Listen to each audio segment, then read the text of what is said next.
Welcome to our weekly Forex forecast, and this is for trading for the week of January 11th to the 15th, 2020. Just a quick disclaimer here before we get started. This is for educational purposes only. Trading is a risky business, so please be careful with your money. As usual, we'll start off by taking a look at our calendar here. So before we dive into the news, just a quick overview of what's going on in the markets at the moment. So we saw a lot of volatility in the markets last week.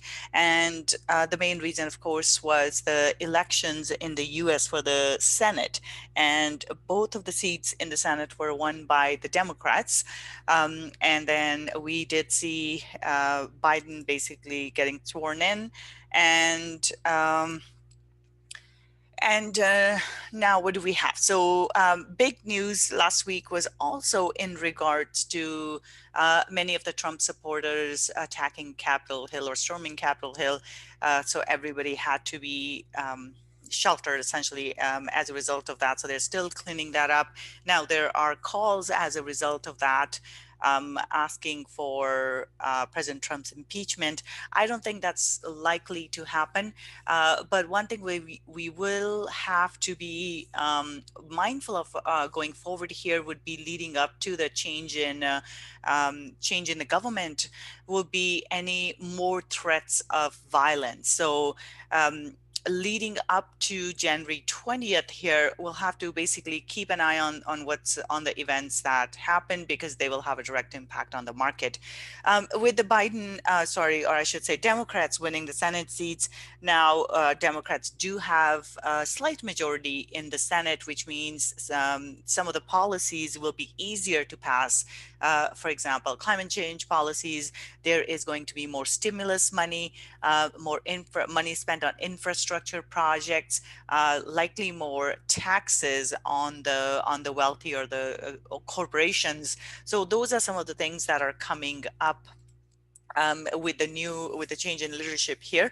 So we'll watch out for that. Right now, the markets are very happy that there will be more money spent because over the last few months, there has been gridlock in the government, and even passing the stimulus bill was very, very difficult because the two sides couldn't agree.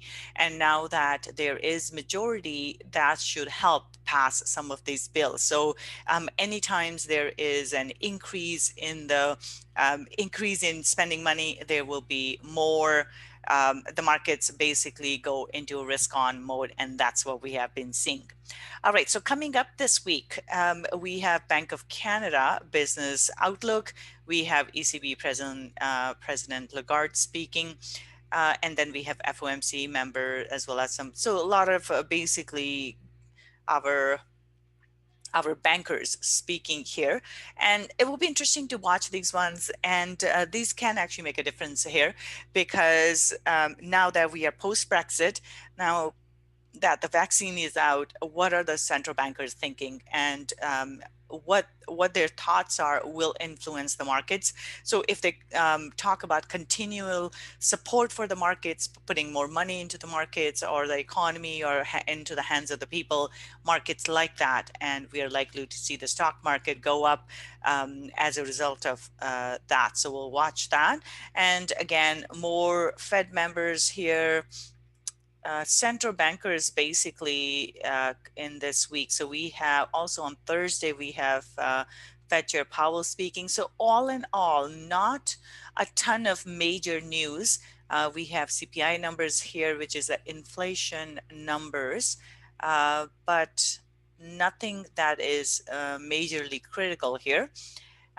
We have retail sales here out of the US on Friday here, and consumer sentiment numbers as well. So overall, it looks like a quieter week in terms of our news.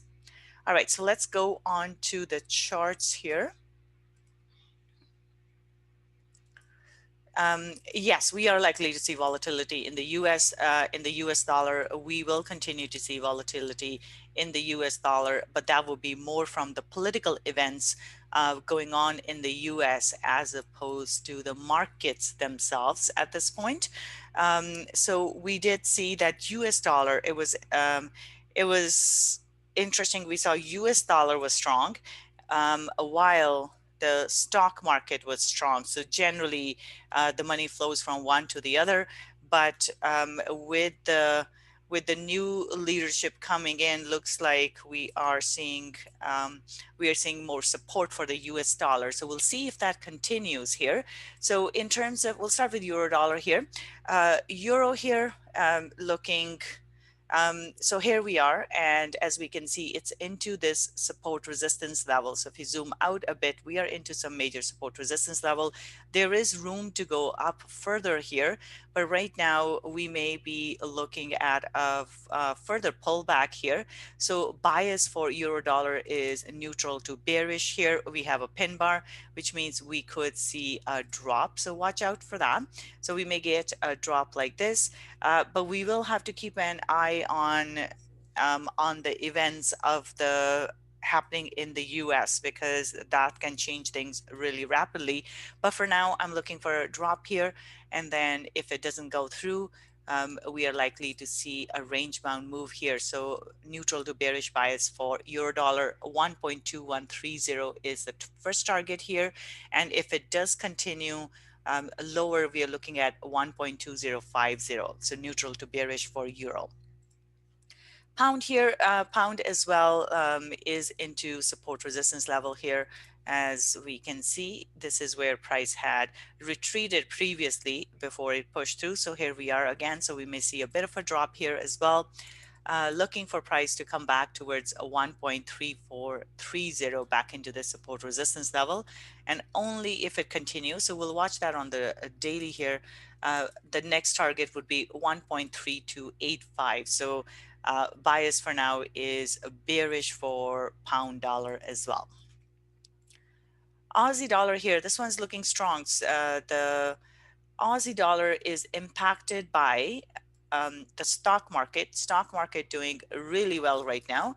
So bias here is bullish for Aussie dollar still. The candle close here for the week has a bullishness, but it's a little bit of a pullback here. So we'll be careful with that one, but bias is bullish. Next target is 0.7920. Now, a lot of times all of these tend to move together. So this may realign. So either euro and pound will realign with this, or Aussie and neutral and New Zealand dollar may change. So we'll monitor them, because they're all correlated and they tend to move in the same direction, and we're not seeing that right now. So look out for a reversal in one of them, or two of them, I should say. All right, New Zealand dollar here. New Zealand dollar also shot up higher here. There's still bullishness in this candle. We do see that price retreated from the top. So if you take a look at it, it did pull back a bit, but still looking quite bullish here. So bias is neutral to bullish. First target would be 0.7300, and then 0.7370 back into the highs here. So neutral to bullish bias here for New Zealand dollar. Dollar CAD here, this one as well, we see that price has been holding below this major support resistance level here. The candle close is neutral here. We see pins on both sides, small candle body. So it's not completely bearish at this point. So I would watch out for this one here as well. So neutral to bearish bias. Next target would be 1.2610, and then below that a 1.2525. So bearish bias here for dollar CAD. Euro pound here, this one is still trading in a range. As we can see, it's been going back and forth. So for the last few weeks, it hasn't really done a whole lot. At this point, it's completely neutral. We have bullishness, but then we have a rejection as well. So neutral bias for euro pound. And at this point, I would be looking for price to basically trade within this range of 0.9080 and 0.8940. So neutral here. Euro Swiss franc here, a big drop. Oops. 1 second. Let me just move that back. Okay. All right, so Euro Swiss franc has also been trading in a range. As we can see, this is the daily chart here. As we can see, it's been stuck in this range for the last couple of weeks, and there's a broader range down below. So this is the bigger range, and this is the smaller range that it has been going back and forth, and it's in a sideways move at the moment. We see a big rejection here from the high. So as we can see this range a little bit clearly here, so this is where we are. So price has rejected the high here, so I will look for price to drop towards the support back into 1.0740. So that will be the target. Now the question will be, can it break through this closer range? If it doesn't break through it, we could see it retest the high once again. So overall, basically it's neutral. I'm looking for a range bound move. If it breaks through this support here, I'd be looking for the second level of support, which is 1.0740. So neutral to bearish bias here for Euro Swiss franc. Pound Swiss franc on the daily here, we see a rejection. So as we can see, this one has also been trading in a range. Right now it's been going back and forth. For the last 2 weeks, it's been going back and forth here. Now there is a rejection from the high, so I am looking for price to come back down as it's been doing here previously as well. It's just been messy back and forth here. So I'm looking for price to drop towards 1.1740. So neutral to bearish bias here as well. Just looking for a move within the range. Dollar Swiss franc here. This one dropped and then bounced off. So we're back into this range again. It is looking completely neutral at this point. So as things settle down, I was really hoping markets would settle down as we have entered a new year and some of the things are behind us. But it doesn't look like we are rid of 2020 just yet, or the repercussions of 2020 just yet. So I think we're going to have to put up with some more volatility. Hopefully by February we'll be on a firmer ground and we'll have a better idea of where everything is going with the vaccine and everything else. Anyways, at this point, I would expect volatility this week leading up to the change in leadership in the US. So this month is basically written off as we can see. All right, so this is what's been happening here.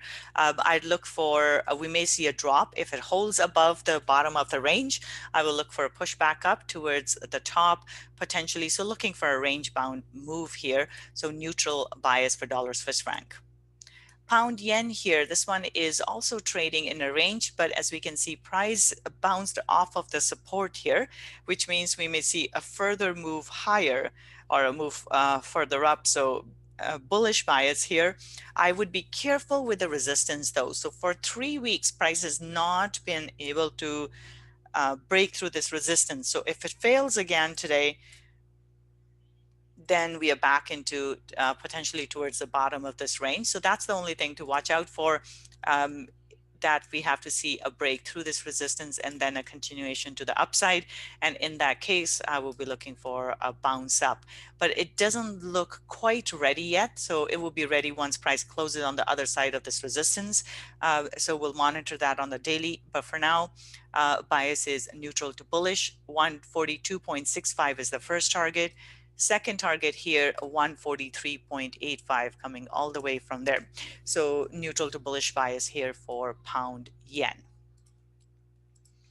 Euro yen here, this one is also looking bullish. It's closed on the other side of this resistance. It's still not quite out of the woods yet, but it does look bullish at the moment. Next target here is 127.70 and 128.50. So bias here is bullish, and the only thing here will be as long as it holds above the support level. And now that it's broken out, so we may get this type of measured move as well here. So bias is bullish for Euro yen. Dollar yen here, this one's looking bullish as well. We see price rejected a support level and now it's back. It is into resistance, so that's something to watch out for. 104, but looking bullish. 104.50 is the next target, and then we're looking at a 105. So bullish bias for dollar yen as well. Aussie yen also looking bullish here, and here we are. Next target here is 82.20, and beyond that we have 83.20. So bullish bias for Aussie yen as well. New Zealand yen also looking bullish. It's holding above this previous support resistance level. So this is bullish. Next target 76.70. So back into this resistance. This is still on that bullish train there. CAD yen also looking bullish. As we can see, price did drop and then it went right back up here. So bullish bias 82.75 is the next target. And then we're looking at 83.50. Now, only thing to watch out for here would be this resistance here. Last time price was here, it bounced off. So we have to watch out. If it doesn't go through, it can become range bound here and we could see price drop. But for now, bias is bullish. Once it goes through the resistance, 82.75 and 83.50 will be the next one. So that is bullish. All right, so moving on to our commodities here. Big drop here for silver as well as gold. A huge move to the downside. Just there we go. All right, so with the markets becoming so such risk on, and so all the safe haven assets not doing that great. So bearish here, bearish bias, and overall, though this is still stuck in a range, it hasn't been able to get out of this range yet. We see a rejection of the resistance, so looking for price to move lower here. So bearish bias, and in this case, we need to see move back down here. So we need to see a break through the support level, which it failed to do the other day. So this is something to look out for, because if it doesn't bounce, if it retests it doesn't bounce, then it can get range bound here on between these levels here. So we'll have to see if it can break through or not, but either way, it is range bound. So neutral to bearish bias here. First target would be 84.40, and then we're looking at 24.40, and then 23.50 bearish bias here for silver. Gold here as well, as we can see, big drop for gold. Big rejection. So this is looking bearish. It is into support. Something to be mindful of, but bearish. Next target is 1770. So bearish bias here for gold. Oil here, oil looking really good. They were able to reach an agreement amongst the OPEC countries. Saudi Arabia agreed to production cuts, and that was positive news. And hence, we've been seeing oil go up as a result of that. So bullish bias here. Next target is 54.60, and then we have 57.30. So oil is looking bullish. So this is the big drop that we saw, and now we're looking for price to basically recover or refill that drop. So bias here is bullish for oil. Copper here, copper still looking bullish here. It's just been going up. It's been on a one-way trajectory here. So this is looking bullish. We may get a pullback here and then a further move to the upside. So pullback into 3.60 and then looking for a further move 3.72. So bullish bias for copper as well. Bitcoin here. Bitcoin is looking a little, it's neutral at the moment. Now, again, these are not the latest numbers. Somebody posted that it's at 38,000. So a really crazy write up here in Bitcoin. This is bullish. There's no two ways about it. We may get a pullback because we have had such a big move. And when that happens, many times we have pullbacks, but now a lot of people are jumping into Bitcoin, which will keep this bullishness. It'll keep it going. So bias is still bullish. We did see this drop towards 36. It could drop a little bit further, but overall in all, it's still bullish. So I will look for a pullback. Watch out for a deeper pullback, just because it's just been on such a parabolic or we have had such a parabolic move here, we may see that that sudden drop. That'll just probably be people cashing into in or booking the profits that generally causes the drops to happen, and then we're likely to see another leg higher. So bias still is neutral to bullish on this one.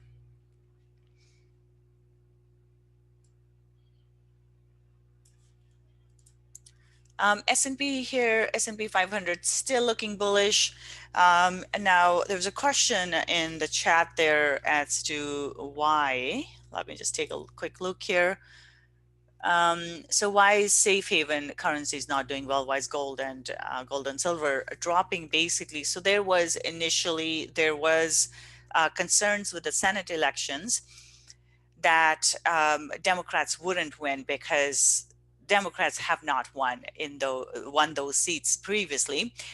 So there was a valid concern, and with the problem with that is then we get basically a government that can't make any decisions. So even though Democrats will be in the leadership position, they won the presidential race, but they won't be able to pass anything because the two houses are split. So even if they can pass it in the lower house, Senate would reject it, and this is what was happening with President Obama in his second time around. So basically, that is the concern, and the problem with that is that nothing will get passed. There will be no stimulus money. There will be nothing will get done. So now there is a clear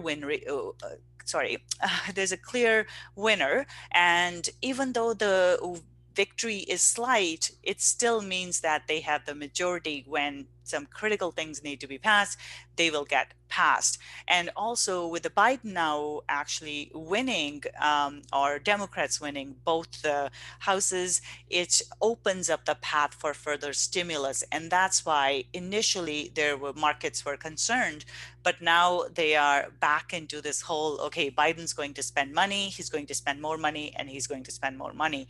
And that's what this is all about. So this is why the stock market is going up so much, because everybody's basically looking past the COVID situation, and they're saying, well, at least there will be more money going into the markets or into the country, and that's a positive thing. So this is why the safe haven stuff has not done well. It was doing well initially when there was that concern in the market, but now everybody's moved past it, and everything is looking very rosy, apparently. So right now there's a big disconnect between what's going on the main street. A lot of small businesses are going out of business, a lot of people losing their jobs. But as far as the Wall Street is concerned, the larger businesses have done well during COVID times. Amazon, Tesla, all these businesses have done incredibly well. Microsoft, Apple. So basically, we've had like an internet boom. And as a result of that, these big businesses are the ones that are driving the markets higher. And so here we are. So from the stock market's perspective, everything is looking very rosy, even though on the ground, things are not as well. But stock market doesn't. So there's a disconnect between what's happening on the ground and what's happening in terms of the market. But that's how the stock market is. So right now, this is looking quite bullish. So I will look for a further move higher here. I was looking for a correction, but doesn't look like we're going to have any corrections. Looks like everything is just basically just moving up here. So 3850 is the first target, and then we're looking at 3900 for S&P.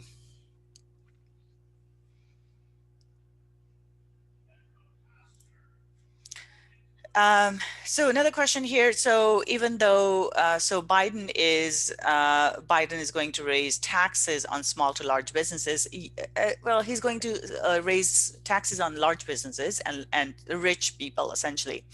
Now, yes, so they will be a bigger tax burden, but then they're also getting tons of money, right? So there's a lot of money that will be spent. He's going to give infrastructure projects, and those infrastructure projects would go to businesses and larger businesses. So a lot of money will come into the economy. So even though, yes, but that tax portion isn't really going to make much of a difference. It will make a difference to larger corporations. But you know what? It's like they're making money hand over fist right now, with the bigger businesses winning. So even with lockdown, so we are basically essentially in lockdown here in Canada, where I am. But it's the bigger businesses that are open. It's the Walmart, Costco. These stores are open, and it's the smaller businesses that are suffering. So Amazon is not suffering at all. Amazon is booming. So even if Amazon were to pay a little bit in taxes, it's not really going to have that much of an impact on their bottom line. So overall, yes, the tax burden will increase, but it's a drop in the bucket compared to the amount of money they have made during COVID. So it kind of balances out. So overall, there will be a lot of beneficial policies for larger businesses as well that will come out of the Biden administration. So Biden administration is not all bad for large businesses. It's just a tax thing that will be bad, and the climate policies. So they will have to do more for the climate, which which all in all, basically, this is how things were. So President Trump cut taxes, so they're just going back. So my point being that it's not going to make much of a difference there. All right, so Nasdaq also looking quite bullish. Next target is 13,250, and then 13,500 is where we'll put it. So bullish bias for Nasdaq right now. Dow Jones here, this one is also looking bullish. 31,500 will be the next target. It's just, we did see that dip, and then everything's just taken off since the Senate seats have been won. So this is also looking bullish. DAX looking bullish. 14,200, and then 14,400 is where I would put it. So bias here is bullish for DAX as well. All the stock markets are doing incredibly well right now. Next one here, Ftse. Yeah, we are filling this gap now. So this is looking bullish as well. Next target here would be 770.50. So bullish bias for Ftse. And of course, Nekkei is at all-time highs as well. And as we can see, look at this parabolic move. And this is, again, what we are going to see. So this is our flag formation. Flag formation is basically where you have one leg higher, price consolidate, and then you have a measured move to the upside. So again, looking quite bullish here as well. So all in all, stock market's looking quite well. The only concern would be in regards to the volatility brought on by political events in the US. So we will have to keep an eye on that. If there is more violence or more riots or anything like that, that can have a negative impact on the market. But from policy perspective, everything is looking quite bullish. All right, so that's it for today. You guys have a wonderful trading week, and I will be back with the daily analysis on Monday. So bye for now.